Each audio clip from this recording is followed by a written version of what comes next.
Hello students, প্রকৃতি education খুঁটিনাটিতে তোমাদের সকলকে স্বাগতম। আজকে আমি তোমাদেরকে ক্লাস 5-এর আমাদের পরিবেশ বইয়ের ভৌত পরিবেশ থেকে পাতা নাম্বার 31 নতুন জলাশয় এবং তোমরা দেখে নাও পাতা নাম্বার 32 স্রোতের জল ও স্থির জল, এই দুটো পাতা থেকে সমস্ত প্রশ্নোত্তর তোমাদেরকে দেখাবো। তোমরা সেটা অবশ্যই লিখে নেবে।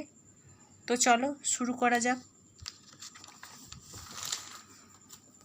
প্রথম প্রশ্ন 1 নম্বর, কয়েক ধরনের জলাশয়ের নাম লেখো। উত্তর হবে কয়েক ধরনের জলাশয়গুলি হলো ডোবা, পুকুর, খাল, বিল, ঝিল, ঝোড়া, ভেড়ি, বাঁওড়, নয়াঞ্জলি, হ্রদ প্রভৃতি। 2 নম্বর প্রশ্ন, বাঁওড় কি? নদী বাঁকের খানিকটা অংশ বা জায়গা মূল নদী থেকে বিচ্ছিন্ন হয়ে বন্ধ জলাশয়ে পরিণত হলে তাকে বাঁওড় বলে।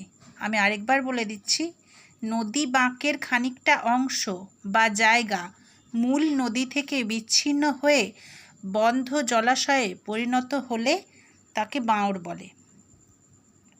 3 নম্বর প্রশ্ন, পাহাড়ি অঞ্চলের ছোট ছোট ঝর্ণাগুলিকে কি বলে? উত্তর হবে ঝোড়া। 4 নম্বর প্রশ্ন, পাহাড়ি অঞ্চলের জলস্রোতকে কি বলে? উত্তর হবে ঝর্ণা। 5 নম্বর প্রশ্ন, রাস্তার ধারে থাকা লম্বা জলাশয়গুলিকে কি বলে? উত্তর হবে নয়াঞ্জলি। 6 নম্বর প্রশ্ন, পুকুরের পাড় পাকা করে বাঁধিয়ে দিলে কোন কোন প্রাণীদের বিপদ হতে পারে?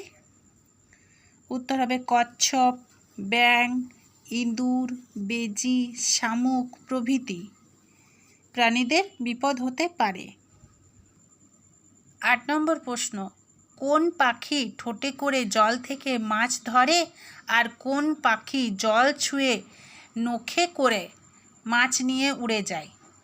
উত্তর হবে মাছরাঙা ঠোঁটে করে জল থেকে মাছ ধরে আর চিল জল ছুঁয়ে নখে করে মাছ নিয়ে উড়ে যায়। তো স্টুডেন্টস, আজকের ভিডিও এই পর্যন্তই।